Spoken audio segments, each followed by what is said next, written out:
नागरिक देवो भवः के जिस मंत्र के साथ आगे बढ़ रहे हैं, नेक्स्ट जनरेशन जीएसटी रिफॉर्म में इसकी साफ झलक दिखाई देती है। विकसित भारत के लक्ष्य तक पहुंचने के लिए हमें आत्मनिर्भरता के रास्ते पर चलना ही होगा। जो हम देश में ही बना सकते हैं, वो हमें देश में ही बनाना चाहिए।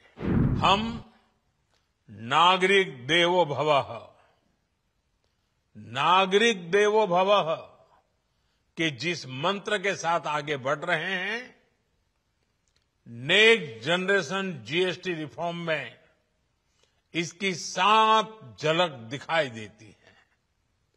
अगर हम इनकम टैक्स में छूट और जीएसटी में छूट को जोड़ दें, तो एक साल में जो निर्णय हुए हैं, उससे देश के लोगों को 2.5 लाख करोड़ रुपए से ज्यादा की बचत होगी। और तभी तो मैं कह रहा हूं, ये बचत उत्सव है।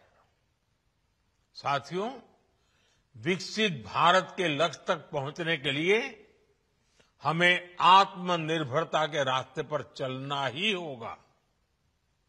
और भारत को आत्मनिर्भर बनाने का बहुत बड़ा दायित्व हमारे एमएसएमईज यानी हमारे लघु, मध्यम और कुटीर उद्योगों पर भी है। जो देश के लोगों की जरूरत का है, जो हम देश में ही बना सकते हैं, वो हमें देश में ही बनाना चाहिए।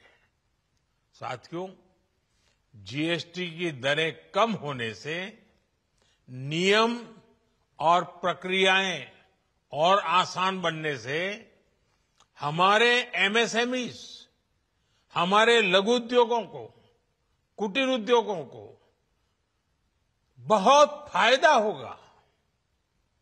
उनकी बिक्री बढ़ेगी और टैक्स भी कम देना पड़ेगा, यानी उनको भी डबल फायदा होगा।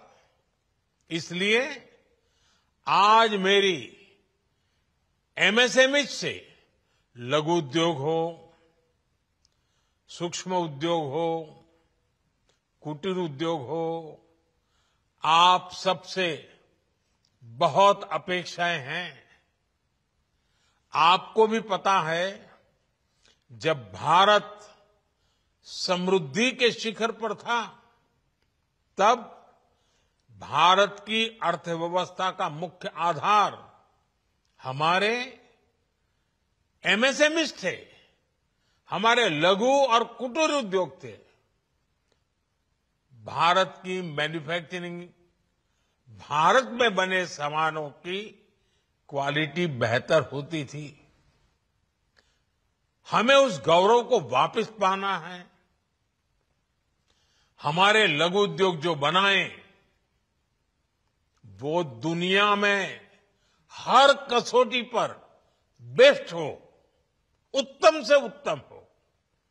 हम जो मैन्युफैक्चर करें, वो दुनिया में आन बान शान के साथ देश के सारे पैरामीटर को पार करने वाला हो। हमारे प्रोडक्ट्स की क्वालिटी दुनिया में भारत की पहचान बढ़ाए, भारत का गौरव बढ़ाए। हमें इस लक्ष्य को लेकर काम करना है।